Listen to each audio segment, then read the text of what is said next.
माला जी, प्रधानमंत्री नरेंद्र मोदी जी का ये ऐतिहासिक क्षण बहुत ही सौभाग्य हम सभी को के जीवन में आया है। हमें देश के लिए नया संकल्प लेना है और खुद को नई ऊर्जा भरना है।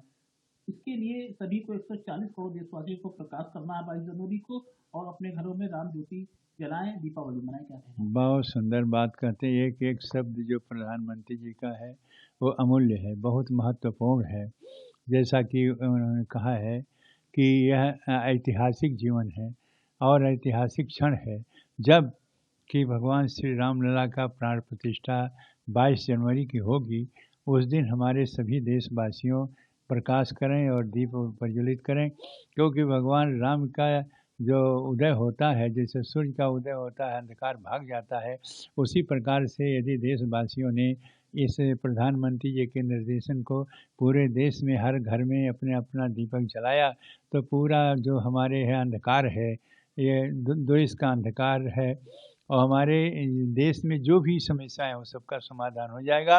जैसे सूर्य के उदय होने से प्रकाश हो जाता है, उसी प्रकार से दीपक जलने तमसो माँ ज्योतिर्गमय, सारा देश प्रकाशित हो जाएगा और नई ऊर्जा उनको मिलेगी और नया भावना पैदा होगी।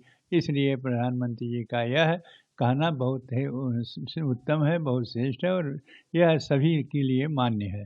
दूसरा सवाल है, पीएम मोदी ने लोगों से 14 जनवरी मकर संक्रांति देश भर में तीर्थ स्थलों पर स्वच्छता अभियान शुरू करने को कहा है। बहुत अच्छी बात है कि तीर्थ स्थान नहीं बल्कि पूरा देश स्वच्छ होना चाहिए। कहा तो कम से कम हर तीर्थ स्थान जो भारत में है सभी को 14 जनवरी को स्वच्छ कर देना चाहिए, उसकी सफाइयाँ कर देना चाहिए, जिससे कि यह स्वच्छता अभियान जो होता है, और शुरू से प्रधानमंत्री जी का यह उद्देश्य रहा कि हमारा देश स्वच्छ रहे। तो वह जो उन्होंने कहा है 14 जनवरी के बाद मकर संक्रांति लग जाएगी, और इसी बात में कि यह 14 जनवरी को जो स्वच्छता अभियान चलाएंगे वह ही देश के लिए ही, यद्यपि उन्होंने कहा कि केवल तीर्थ क्षेत्रों में, लेकिन वो सबके लिए हितकारी होगा।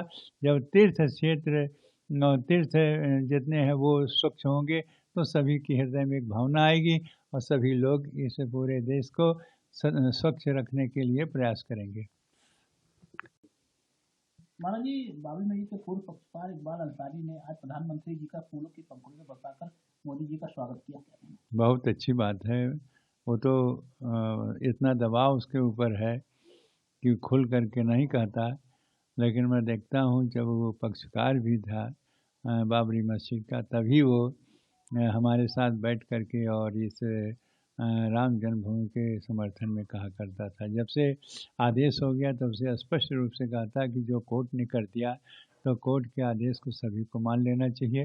तो बाबरी मस्जिद के पक्षकार होते हुए उसकी जो भावनाएं हैं वो बहुत अच्छी हैं और वह राम जन्मभूमि के प्रति समर्पित है, और हमारे देश के जो प्रधानमंत्री जी हैं उनके प्रति समर्पित है। इसीलिए उसने उनको समय देख करके उनका जो स्वागत किया है वो बहुत अच्छी है। धन्यवाद है उसके लिए।